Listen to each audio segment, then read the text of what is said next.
CM की अध्यक्षता में हुई हरियाणा कैबिनेट की बैठक। इस वक्त की बड़ी खबर आपको बता दें, कैबिनेट की बैठक में कई बड़े फैसले लिए गए हैं। 1984 दंगा पीड़ितों के आश्रितों को बड़ी राहत मिली। दंगा पीड़ित आश्रितों को HKRN के जरिए नौकरी दी जाएगी। टीचर्स ट्रांसफर पॉलिसी 2025 को मंजूरी दी गई। ट्रांसफर के लिए जोनिंग कॉन्सेप्ट हटाया गया है। शहीद के आश्रितों को नियुक्ति में नीति में छूट दी गई। श्रमिकों के कल्याण के लिए कारखाना अधिनियम 2025 को मंजूरी। महिला श्रमिक सुरक्षा उपकरणों के साथ मशीनरी पर भी काम कर सकेंगी। सामान्य मजदूरी दर से 2 गुना ओवरटाइम दिया जाएगा। ड्रोन आधारित सर्वेक्षणों को कानूनी मंजूरी दी गई। पंजाब ग्राम श्यामलात भूमि नियमों में संशोधन को मंजूरी दी गई है।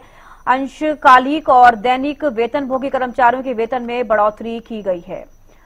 तो हरियाणा कैबिनेट की आज बैठक हुई। कई ऐसे बड़े फैसले हैं जिन पर मुहर लगी है। सीएम नायब सिंह सैनी की अध्यक्षता में ये बैठक हुई। कैबिनेट की बैठक में कई बड़े फैसले लिए गए। प्रदीप शोकंद हमारे साथ लाइव जुड़ गए हैं। प्रदीप, हरियाणा कैबिनेट की आज बैठक हुई, कई बड़े फैसले लिए गए हैं और सबसे बड़ी बात अगर की जाए कि टीचर ट्रांसफर पॉलिसी 2025 को मंजूरी दी गई, जिसके तहत आपने देखा होगा कि कई जो टीचर्स हैं उनकी तरफ से हंगामा भी किया गया था।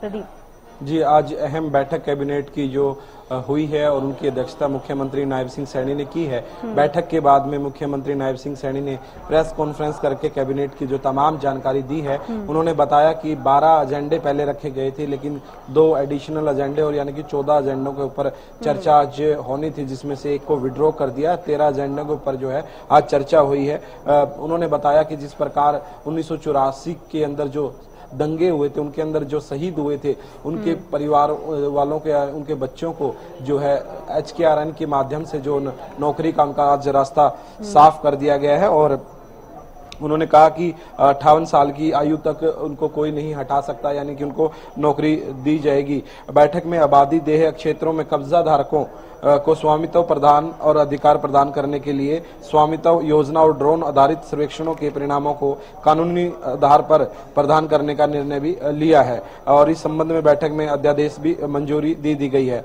और आपको बता दें कि जिस प्रकार से जो विकलांग हैं वो उनको भी कह सकते हैं कि जो पट्टे पे भूमि दी जाती है उसका 5% पंचायती जमीन का भी उसको दिया जाएगा। एक अहम फैसला लिया गया है। विकलांगों के लिए एक राहत भरी खबर इसको कह सकते हैं। और उन्होंने कई मुद्दों को लेकर जो है चर्चा यहाँ पर की है। टीचर्स की जो पॉलिसी है, ट्रांसफर पॉलिसी, उसको लेकर भी चर्चा की गई है और उसके मंजूरी दी गई है। और उन्होंने साफ तौर पर कहा है कि जो डिजिटल रहेगा और डिजिटलीकरण के कारण जो कहीं ना कहीं कह सकते हैं कि पारदर्शिता जो है वो आएगी। तो ऐसे में कई जो एजेंडे थे उनको लेकर अहम ये बैठक मानी गई। और बैठक के अंदर जो है कई जो कह सकते हैं कि एजेंडों पर आज मोहर लगाई गई और कई लोगों को इसके अंदर जो फायदा होने वाला है। और जिस प्रकार से गौचरान को लेकर पंचायती भूमि को किस प्रकार से देना है और किस प्रकार से प्रयोग करना है, इसके ऊपर भी आज जो है बैठक के अंदर चर्चा हुई है। तो अहम बैठक रही है ये। और आपको बता दें कि मुख्यमंत्री नायब सिंह सैनी की अध्यक्षता में बैठक रही है और बैठक में तमाम जो कैबिनेट के मंत्री वो मौजूद रहे हैं। कैबिनेट मंत्री अनिल विज, कैबिनेट मंत्री रणवीर गंगवा, कैबिनेट मंत्री श्याम सिंह राणा, कैबिनेट मंत्री डॉक्टर अरविंद शर्मा, कैबिनेट मंत्री श्रुति चौधरी, कैबिनेट मंत्री आरती राव इस बैठक के अंदर मौजूद रही। और प्रधान मुख्य सचिव राजेश खुल्लर और गृह सचिव सुमिता मिश्रा भी इस बैठक के अंदर जो है मौजूद रहे। और उसके बाद बैठक के बाद जो तमाम जानकारी मुख्यमंत्री नायब सिंह सैनी ने प्रेस कॉन्फ्रेंस करके दी है। जी बिल्कुल प्रदीप, देखिए आज जो हरियाणा कैबिनेट की बैठक हुई है, साफ तौर पर हम भी देख पा रहे हैं कि कई वर्ग हैं जिनको इस बैठक के बाद से फायदा होता हुआ नजर आ रहा है। चाहे वो महिलाएं हों, चाहे वो पुरुष हों, जैसे कि आप भी जिक्र कर रहे हैं, कई वर्गों को फायदा होता हुआ नजर आया। और ये मैं श्रमिकों का भी जिक्र करना चाहूंगी। महिला श्रमिक सुरक्षा उपकरणों के साथ मशीनरी पर भी काम कर सकेंगी। कहीं ना कहीं महिलाओं को और भी ज्यादा उनके चीजों को समझते हुए उनके कार्य में और भी ज्यादा विकास हो, उन चीजों पर ध्यान दिया गया। तो एक तरीके से देखा जाए इस बैठक का मेन उद्देश्य लोगों को और हरियाणा किस तरीके से और विकास कर पाए, इस चीज को लेकर ध्यान दिया गया है।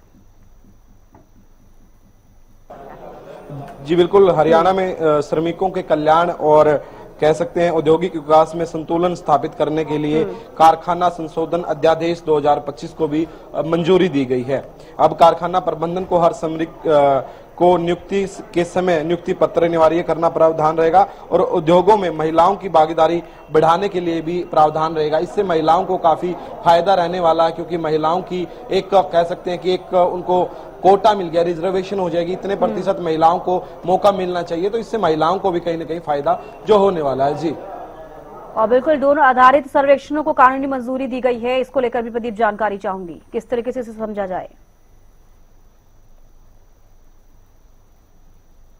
जो कह सकते हैं कि एजेंडों के ऊपर आज जो है चर्चा हुई है, संशोधन के तहत जो कह सकते हैं बैठक में हरियाणा दुकान एवं वाणिज्यिक प्रस्थान संशोधन अध्यादेश 2025 को भी मंजूरी दी गई है और पंजीकरण संशोधन और अन्य जो कह सकते हैं कि तरह के ऑनलाइन पोर्टल के माध्यम से होंगे। क्रिमिनल प्रोविजनल को हटा दिया गया है और सभी कर्मचारियों को आइडेंटिटी कार्ड व अपॉइंटमेंट लेटर दिए जाएंगे।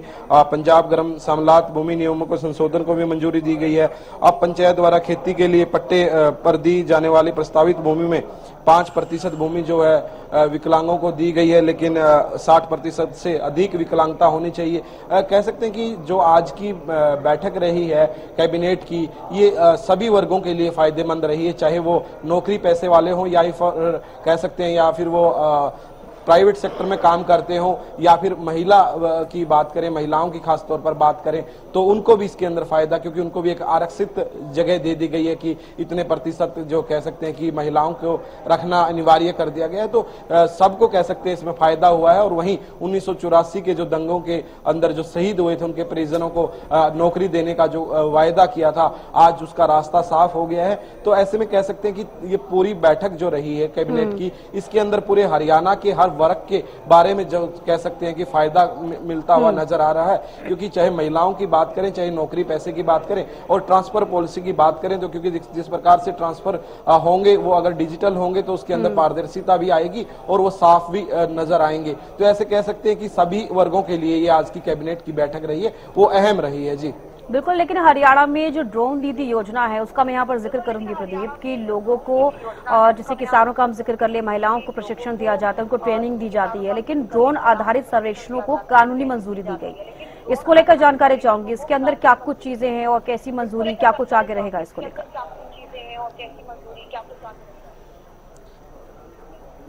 जी बिल्कुल, जिस प्रकार से स्वामित्व के लिए ड्रोन वाली जो मंजूरी की आप बात कर रहे हैं, ये बहुत अहम फैसला है। और इससे जिस प्रकार से पहले स्वामित्व जिनका नहीं कह सकते हैं कि होता था और अब स्वामित्व के जिनके पास है, यानी कि जो भूमि कह सकते हैं कि ड्रोन से जिस प्रकार से ड्रोन से आजकल जो ड्रोन का जो जमाना है और ड्रोन से जिस प्रकार से भूमि को कह सकते हैं कि देखा जाता था, तो उसमें स्वामित्व वाली जमीन को ड्रोन की मंजूरी दे देना भी एक अहम फैसला माना जा रहा है और इससे फायदा भी कुछ वर्ग को होने वाला है। और उसके कह सकते हैं कि ड्रोन का जो फायदा है, कुछ एक वर्ग है जो स्पेशली है, उनको एक फायदा आज देखने को मिलेगा। जी चलिए, बेहद शुक्रिया प्रदीप जुड़ने के लिए और तमाम जानकारी देने के लिए।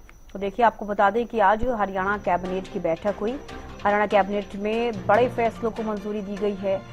जैसे कि हमने आपको बताया कि 1984 दंगा पीड़ितों के आश्रितों को बड़ी राहत, दंगा पीड़ित आश्रितों को HKRN के जरिए नौकरी दी जाएगी। टीचर्स ट्रांसफर पॉलिसी 2025 को मंजूरी, ट्रांसफर के लिए जोनिंग कॉन्सेप्ट हटाया गया। शहीद के आश्रितों को नियुक्ति में नीति में छूट दी गई। श्रमिकों के कल्याण के लिए कारखाना अधिनियम 2025 को मंजूरी। महिला श्रमिक सुरक्षा उपकरणों के साथ मशीनरी पर भी काम कर सकेंगी। सामान्य मजदूरी दर से दोगुना ओवर टाइम दिया जाएगा।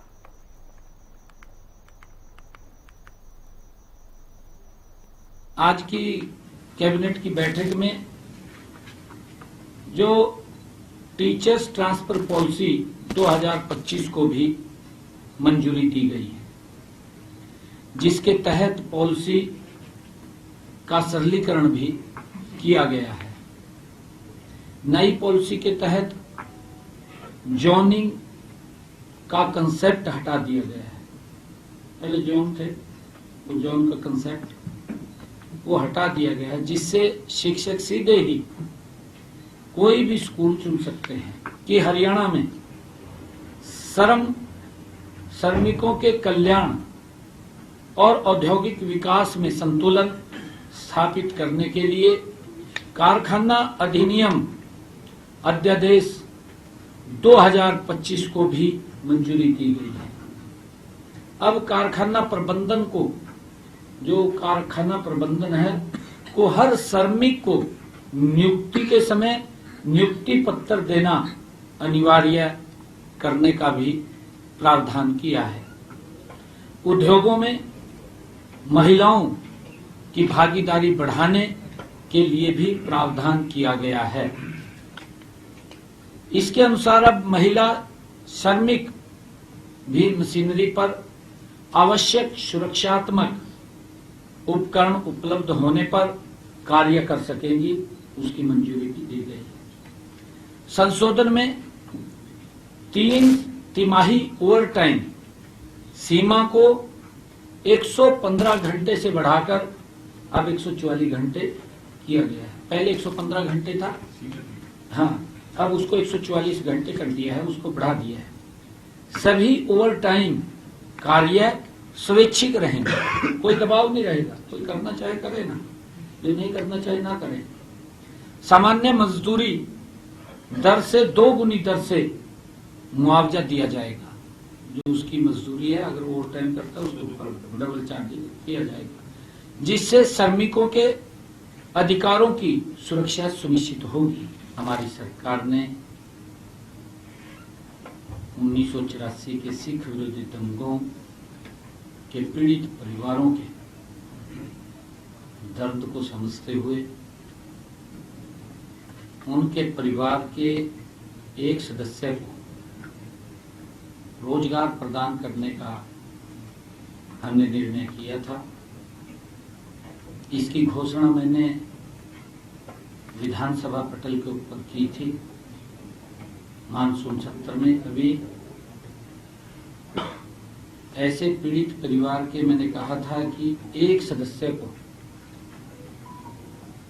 हम HKRN के माध्यम से उनको नौकरी दी जाएगी। मंत्रिमंडल ने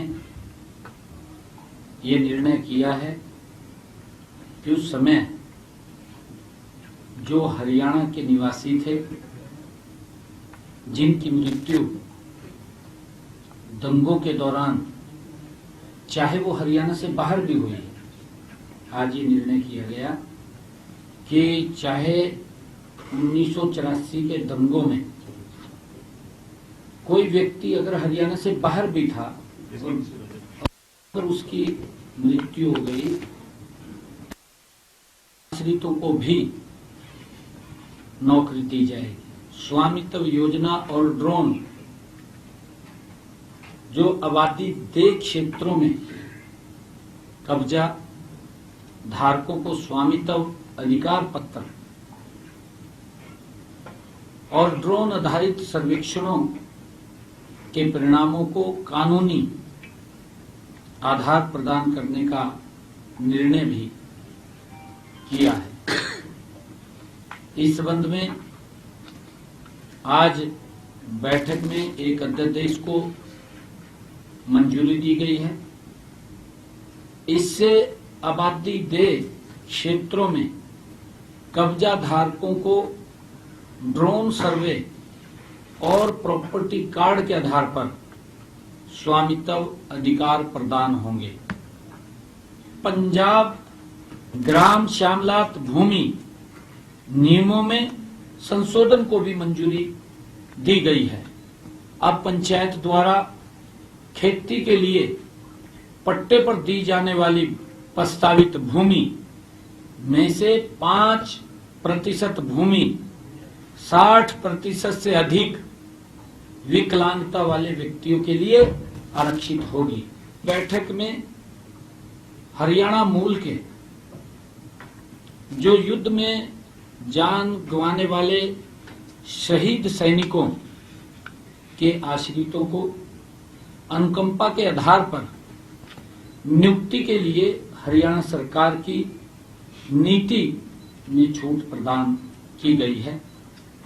जो निर्धारित 3 साल की अवधि के भीतर आवेदन नहीं कर सके, क्योंकि 3 साल तक आवेदन करना होता है, परंतु अगर वो 3 साल तक इस प्रकार के जो शहीद सैनिकों के आश्रित है अप्लाई नहीं कर पाए, उनको इसमें छूट दी गई है, हाँ कर पाएंगे। इस फैसले से आज 2 आश्रितों को अनुकंपा के आधार पर नियुक्ति की मंजूरी दी गई है।